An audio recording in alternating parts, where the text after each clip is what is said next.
"Sir, you need to leave the seat now," the guard said, his voice steady, rehearsed. "Could this order spark an unexpected twist? There's a ceremony today, and you don't belong here." The old man looked up from his bench, hands folded over the wooden cane he'd carried since Vietnam. He nodded once and rose without complaint, but just as they moved to guide him out, the door at the end of the hall swung open, and a general stepped in, his gaze falling on the old man's sleeve. What happened next would change the way everyone in that room remembered Silence. Welcome to Graceful Valor Stories, where tales of compassion and kindness are told. Let's uncover what really happened. The cold of early December had settled over Nashville, Tennessee, the kind of cold that made even the stone walls of the Veterans Heritage Museum feel like they were holding their breath. Inside, the air was warm but tense, humming with the low murmur of visitors and the quiet shuffle of boots on polished floors. Today was no ordinary day. Today was the Paratrooper Remembrance Day, an event that had drawn in not just curious families and history buffs, but a full delegation of high-ranking officers. Led by Major General Richard Garrison himself, security was tight, tighter than usual, and the museum staff were on edge, their eyes sweeping the halls for anything that looked out of place. Could this tension lead to a surprising turn of events? Frank Mercer, 79 years old, walked slowly through the front doors. His coat was a weathered brown, shoulders faded where the sun had beat down on him over the years. In his right hand, he leaned on a cane, tapping gently on the marble as he moved forward. There was no ticket in his pocket, no wristband clipped around his wrist. He had come here every December for 30 years, and he had never needed one. The guards near the entrance clocked him immediately. Young, fit, dressed in dark blue jackets that bore the museum's crest, they stood a little straighter as he passed. Frank was used to it. These days, an old man moving slowly always seemed to draw glances, either of polite indifference or cautious suspicion, but Frank wasn't here to cause trouble. He kept his head down, nodding politely to a woman with a stroller as she stepped aside to let him pass. He didn't join the crowd gathered around the new exhibit near the entrance, where a giant photograph of a C-47 in flight hung like a silent promise of history remembered. Instead, Frank moved to the side hallway where the memorial wall rose from floor to ceiling, black glass panels etched with the names of paratroopers lost in wars too distant for many to recall. He stopped in front of it, let the quiet settle around him like a blanket. The colors of the American flag above the wall had drooped slightly overnight. Frank noticed, he always noticed. He shifted his cane to his left hand and reached up, smoothing the edge of the flag with careful fingers. The cloth was cold under his touch, and he took a breath, steady and slow. In his other hand, he held a single white carnation. He bent down, knees cracking like old doors, and placed it at the base of the glass, right beneath the name of a friend. He hadn't spoken aloud in decades. For a moment, he just stood there. The crowd at the front of the museum was out of sight, and the sound of their voices was nothing more than a muffled echo down the corridor. He liked it that way. No noise, no eyes, just a quiet place to remember. He didn't see the two young guards exchanging glances behind him. They were under orders today, orders to keep the museum pristine. Every movement accounted for, every inch of floor space under watchful eyes, with General Garrison scheduled to arrive at any minute. The stakes felt higher. One of them spoke into his radio, his voice low. "He's not on the guest list," he said. Older man, no badge, just standing at the memorial wall. The other guard nodded, shifting his weight. "We should probably ask him to leave," he said, and there was no malice in it, just the rehearsed caution of men told to follow rules that left little room for exceptions. Frank didn't hear them. He was too focused on the small act of adjusting the flag. The flower at his feet, a lifetime of service had taught him how to stand in the background, how to be part of a place without taking it over. Around the corner, a school group moved in clusters, their chaperone holding up a program and reading off names that meant nothing to them. A few of the kids glanced his way, curious for a heartbeat, then lost in the shuffle of their friends. Frank adjusted the sleeve of his coat,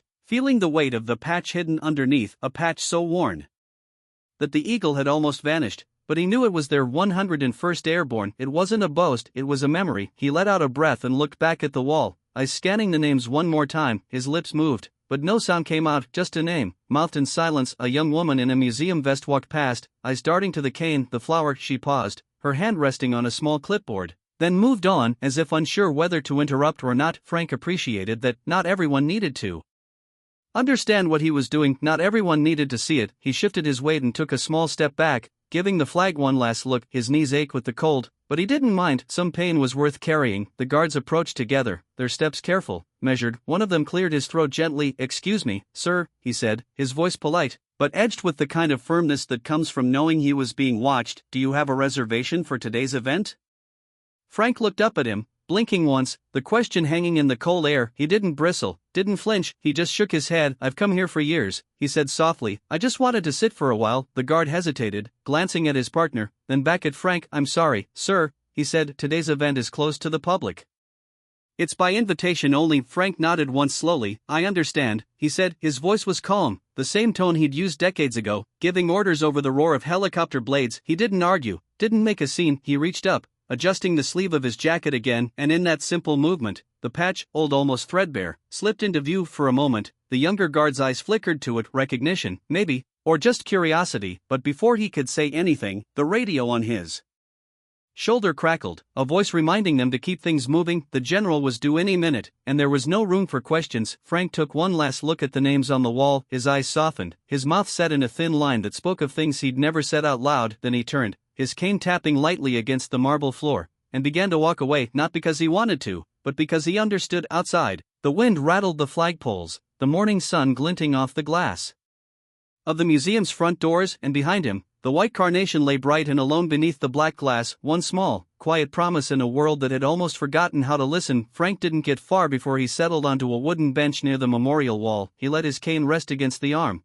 hands folded over the handle like he was holding something more than a simple piece of wood. His breath steamed in the cold air drifting in from the main hall, but he didn't seem to notice. A young museum attendant noticed him after a few minutes. She had the quick-clipped steps of someone new to the job, still unsure when to speak and when to just keep moving. She paused at the end of the hall, eyes flicking from the bench to the small reserve force ceremony sign that sat politely on a stand a few feet away. She frowned. The bench was supposed to be cleared today just for the VIP guests arriving with the general, but the man sitting there didn't seem to care, or maybe didn't know. She approached slowly, voice gentle but edged with nervous authority. Excuse me, sir, she said, clearing her throat. This area is reserved for a private ceremony. Do you have a guest pass for today's event? Frank looked up at her, eyes patient and a little tired. I'm just resting a moment, he said softly. His voice was calm, warm in the cold echo of the hall. The girl hesitated, shifting her weight from one foot to the other. She didn't want to push, but the orders had been clear. Everything had to be perfect today. General Garrison and his staff were already in the building, final checks happening in the main exhibit hall. No mistakes, no one out of place. She radioed quietly to one of the security guards stationed near the entrance. There's an older gentleman here, she said. He doesn't have a badge. He's sitting in the reserved area. Within minutes, two guards approached, young men in neatly pressed blazers, eyes watchful but polite. One spoke first, voice steady. Sir, I'm sorry, he said, but we need to ask you to leave this section. It's for invited guests only today. Frank didn't argue. He nodded once, a small, almost apologetic smile on his lips. Of course, he said simply, hands gripping the handle of his cane. As he leaned forward to stand, the guard closest to him reached out, laying a firm but careful hand on his elbow. It wasn't rough, just a practice touch meant to guide, not to harm. But it was enough to make Frank pause. He shifted his weight and, almost as an afterthought, adjusted the sleeve of his coat. The fabric bunched up just enough to reveal the faded patch sewn into the lining of 101st Airborne insignia, edges frayed but still proud. The guard froze for a heartbeat, eyes darting to the patch and then back to Frank's face. He didn't say anything. Maybe he didn't understand the weight of what he was seeing, or maybe he wasn't sure how to react. Behind them, a small group of older men had been watching quietly. Veterans gathered in honor of the day, their own jackets heavy with patches and pins. They saw the insignia, they knew what it meant. One of them, a man with silver hair and a cane of his own, shifted his stance, his expression softening as he met Frank's gaze. He didn't speak, didn't move forward, but he nodded once, a silent sign of respect that didn't need words. Frank caught the nod and returned it, a small dip of his head that said, "Everything I see you." "I remember." He let the guard's hand fall away, moving slowly but steadily as he stood. His legs ached with the effort, but he didn't let it show. For a moment, he looked back at the flower he'd left beneath the glass wall, white against the black marble, and his breath caught in his throat. In that brief pause, memory rushed up around him, the echo of helicopters overhead, the crackle of distant gunfire, the smell of damp earth and sweat. He was young again, dirt-smeared and bone-tired, gripping the hand of a friend who would never see home again. He blinked, the memory fading as quickly as it came, replaced by the quiet hush of the museum. A small group of schoolchildren passed by on their way to the exhibit hall, their laughter bouncing off the walls. They didn't notice Frank, just another old man, just another shadow in a place built to remember. The guards guided him gently away from the bench, leading him back down the hall. He didn't resist, he didn't even look back. The veterans who had been watching followed him with their eyes, their own memories flickering behind solemn gazes. At the far end of the hall, the double doors to the main exhibit opened with a quiet click. Voices carried from the other side, low and formal, the cadence of officers and staff checking final details before the ceremony began. Frank paused just for a second. At the edge of that doorway, he could see the general's staff moving in precise lines, polished shoes clicking on the marble, the quiet Authority of men and women trained to see every detail. He knew he didn't belong there, not today, not when everything had been planned and ordered. Every chair lined up and every minute accounted for, so he turned, adjusting the sleeve of his coat once more, and moved back into the side corridor. The guard who had touched his arm watched him go, his face a study in uncertainty. There was a question in his eyes, but he didn't ask it. In the quiet that followed, Frank let out a slow breath, his shoulders slumped just a little, but he kept his head high. He moved to another bench farther down the hall, one not marked for VIPs, and settled there, cane across his knees. The flower was gone from his hand, but the memory of it stayed with him. A small act, a small promise. As he sat, he let his eyes wander the faces of the visitors passing by, young soldiers in dress blues, civilians with cameras slung around their necks, children too busy looking for gift shop trinkets to notice the names on the wall. And he thought of the man he'd been, the men he'd known, the things they'd done that no one would ever see in a museum display. His fingers brushed the patch at his sleeve, feeling the threads worn thin by time. In that simple gesture, he found a measure of comfort, a quiet reminder that even if the world had moved on, some things were still worth carrying. The young guard stood at the edge of the hall, watching him one last time before turning back to his post. The ceremony would begin soon. The general and his staff would file in. The museum would hush to a reverent silence, and Frank would fade into the background, as he always had. But for now, in this small moment of waiting, he was content to sit quietly, to remember, to honor. And though no one said it out loud, the quiet nods of the veterans nearby spoke volumes, an unbroken line of respect that didn't need orders or invitations to stand tall. The guard's hand hovered near Frank's elbow, ready to guide him gently but firmly. Out of the main corridor, there was a stiffness in the young man's posture, the sense that he was only following orders, but his eyes betrayed a flicker of unease. Frank met that flicker with a calm gaze, neither defiant nor resigned, just steady, as if to say he understood. Before the guard could say another word, the double doors to the main hall swung open with a quiet, deliberate click. Light spilled from the room, catching on polished metals and the brass edges of a dozen dress uniforms. The shift in air was almost physical, like a hush that fell over the entire wing of the museum. Major General Richard Garrison stepped into the hallway, flanked by a small contingent of officers in deep blue service coats. Their movements were purposeful, shoulders squared, the gravity of the day mirrored in their composed silence. The general's eyes swept the room as he walked. He missed nothing, each step measured, but never hurried. The guard's hand dropped away from Frank's arm at once, instinctively straightening to attention as the general approached. The air around them grew still, the soft murmurs of conversation from the other visitors falling away into a quiet that hummed like the low note of a hymn. General Garrison's gaze moved down the line of visitors, pausing when it reached Frank. For a moment, his eyes lingered on the old man's face, on the calm dignity that had always been there, even if the world hadn't seen it. Then the general's eyes dropped to the worn patch on Frank's coat sleeve. The eagle of the 101st Airborne was faded almost to the threads, but it was unmistakable. Something shifted in Garrison's expression, an almost imperceptible catch of breath, the weight of memory pulling at the edges of his composure. He stepped forward, the medals on his chest catching the light as he closed the distance between them. His voice was quiet but carried the authority of a man who had never needed to raise it. "Are you Frank Mercer?" he asked, the words simple but heavy with something deeper. The entire hallway seemed to freeze around them. The guard stood motionless, hand hovering just above his belt. The veterans nearby straightened their shoulders as if called to attention by an invisible command. Even the group of schoolchildren fell silent, eyes wide with a curiosity they didn't yet have the words to explain. Frank didn't move for a moment, his fingers resting lightly on the handle of his cane. Then he lifted his chin, his mouth curved in a small, quiet smile. "Yes, sir," he said softly, the syllables careful and respectful. General Garrison let out a slow breath, his shoulders easing just a fraction. "My father," he said, and there was a flicker of something like wonder in his voice. "He used to speak of you, said you carried him half a mile under fire, refused to leave him behind at Kazan." A ripple moved through the group of veterans, their eyes meeting in silent acknowledgement. They had all heard stories like that, stories that rarely made it into the record books, but lived on in the quiet spaces of memory. Frank's smile was faint, his eyes gentle as he looked back at the general. "Your father was a good man," he said quietly, as if that was all that needed to be said. His tone was one of reverence, not pride, like he was remembering a brother, not recounting a victory. General Garrison reached up slowly, pressing a hand over the eagle insignia pinned to his own uniform. For a moment, he said nothing, the only sound in the hall, the quiet rustle of the flag hanging above the memorial wall. "I owe you more than I can say," he said finally. His voice was steady, but there was a softness in it, an undercurrent of gratitude that no official speech could ever touch. Frank didn't answer with words, he simply dipped his head in a small bow, the gesture humble but resolute. In that small act, the meaning of the moment became clear to everyone watching. This was not about medals or ceremonies, it was about something deeper, something earned in the Dirt in the dark, in the places where men learned what it meant to be family without ever saying the word. The general's officers stood silent behind him, their faces composed, but their eyes bright with something unspoken. One of them, a young captain with close-cropped hair and a row of ribbons that spoke of hard years, shifted his stance slightly, as if to better see the man who had carried one of their own when the world was on fire. The veterans near the wall moved as one, their shoulders squaring, heads lifting in quiet respect. No one said anything, they didn't need to. The weight of the silence was enough, filling the space with a reverence that no uniform could command. Frank lifted his gaze once more, his eyes meeting the general's. "I just did what needed doing," he said softly. There was no false modesty in his voice, no need to make the moment smaller than it was, just a simple truth offered plainly. General Garrison gave a small solemn nod. "Sometimes," he said, "that's everything." His hand fell to his side, the edges of his posture softening. Then he turned to the guard who had tried to move Frank along, his expression calm but resolute. "Leave him be," he said quietly. "He belongs here more than any of us." The guard swallowed hard, his face pale as he nodded once, stepping back with the kind of deference that couldn't be taught, only learned. For a moment, no one moved. Then slowly,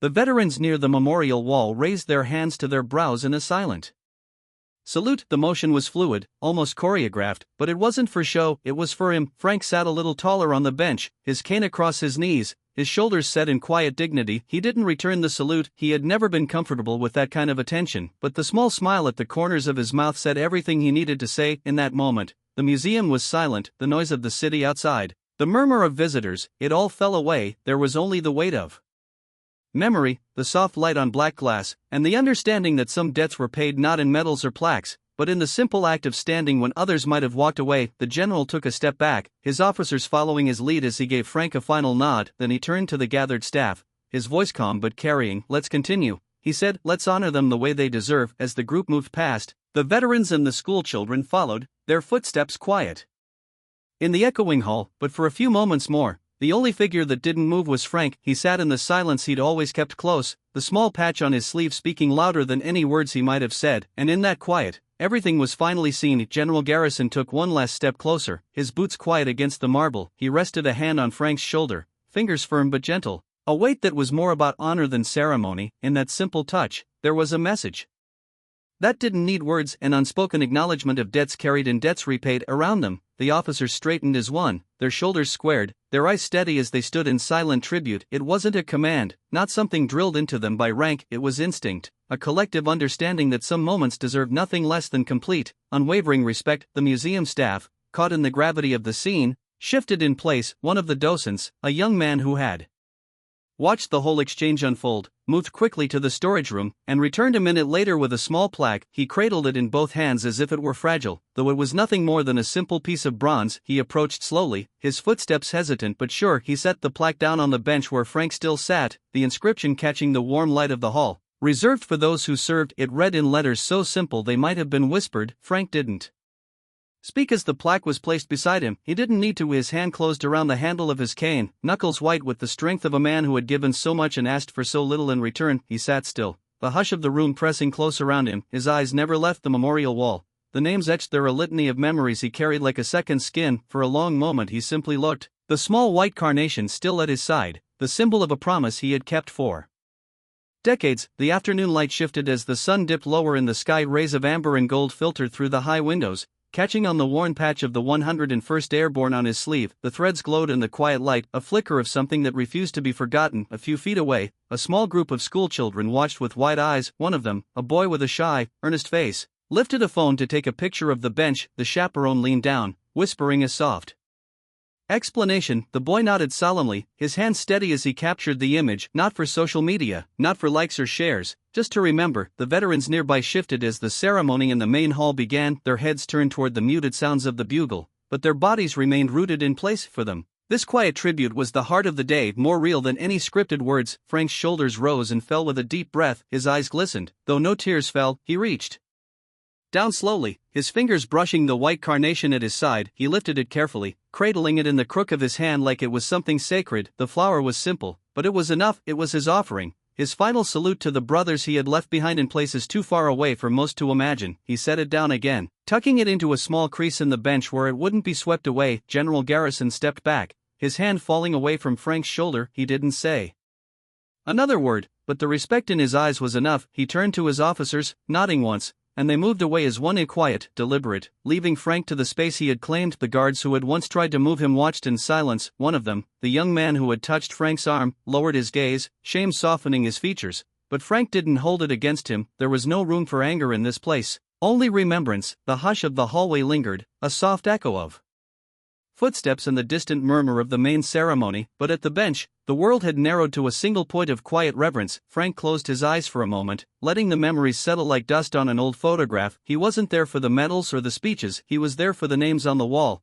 the echoes of laughter and fear and sacrifice that no plaque could ever capture fully. When he opened his eyes, the light had changed again. It caught the brass edge of the plaque beside him, the words, "Those who served," gleaming like a small, stubborn flame. The boy with the phone took another picture, this time of Frank himself. He didn't ask permission, but something in the old man's calm acceptance told him it was all right. The boy's small act was a promise, one more link in the chain of memory that stretched across generations. Frank didn't move to stand, he didn't need to, his presence was enough. The years had etched lines into his face, but his back remained straight, his hands steady on the cane that had carried him this far. The last rays of the sun slipped through the windows, warming the cold stone of the museum's walls. In that final light, the patch on Frank's sleeve seemed to glow, faded but unbowed, a testament to what it meant to stand for something and to never let it go. Around him, the world moved on. The children were led away by their teacher, their chatter hushed. The veterans drifted toward the main hall, ready to hear the names spoken aloud once more.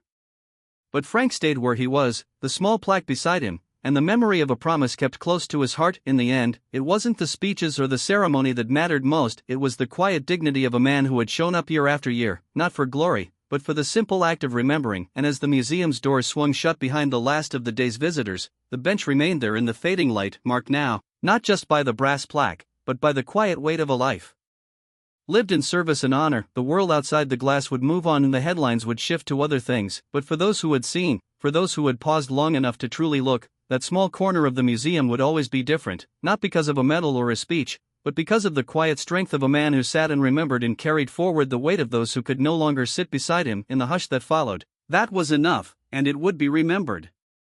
In our darkest moments, kindness still finds a way, often in the quietest places. Not everyone who helps wants recognition, some just need to know that today someone isn't going hungry, and sometimes that alone is enough to change a life. You may forget the story, but if no one retells it, history stays silent forever. Subscribe to Graceful Valor Stories, where justice is honored, kindness is remembered, and no act of quiet heroism is ever lost.